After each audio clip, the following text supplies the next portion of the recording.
আমলাতান্ত্রিক নানা জটিলতায় দেশি বিদেশি বিনিয়োগ থমকে আছে বলে দাবি করেছে বেসরকারি গবেষণা সংস্থা centre for policy dialogue CPD.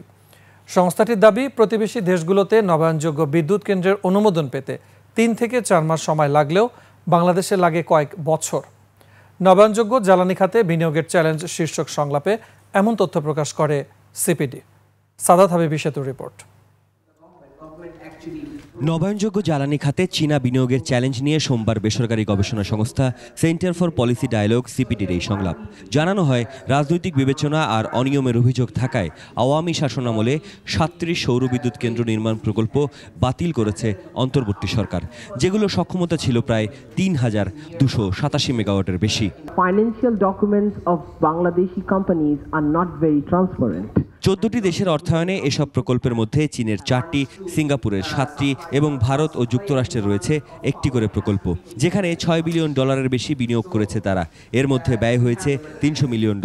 ঢালাওভাবে প্রকল্প বাতিলের সিদ্ধান্ত বিদেশি বিনিয়োগকারীদের কাছে নেতিবাচক বার্তা দিবে বলে মন্তব্য করেছে সিপিডি।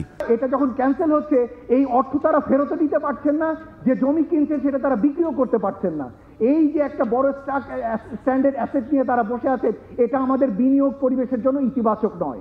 এমন বাস্তবতায় ২০৩০ সাল নাগাদ মোট বিদ্যুতের ২০% নবায়নযোগ্য জ্বালানি খাত থেকে উৎপাদন করার যে লক্ষ্য বাংলাদেশ ঠিক করেছে, তাকে উচ্চাভিলাষী বলছেন দেশি বিদেশি অংশীজনরা। যে ওপেন টেন্ডার প্রসেসে যে এখন আমরা টেন্ডার পাচ্ছি না, তার একটা বড় কারণ হচ্ছে বিনিয়োগকারীরা অলরেডি একটা দ্বিধার মধ্যে পড়ে গেছে।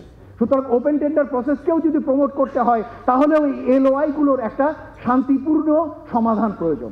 এই যে বিনিয়োগ, এটি বিপন্ন, ফলে আমার ধারণা যে রিভিউর যদি সুযোগ থাকে, সরকার নিঃসন্দেহে সেই সুযোগ নেবেন। শেভরন ঘোষণা দিয়েছে তারা তাদের যে প্রজেক্টটি থামিয়ে রেখেছিল পেমেন্ট না পাওয়ার জন্য, সেটি তারা আবার শুরু করছে। আমাদের বিশ্বাস যে এরকম ছোট ছোট কিছু পদক্ষেপ আসলে আস্তে আস্তে আবার কনফিডেন্স ফেরত আনবে। সংলাপে আলোচকরা বলেন, সরকারি ওয়েবসাইটগুলোতে লাইসেন্সিং পদ্ধতির সম্পর্কে কোনো স্পষ্ট নির্দেশিকা থাকে না।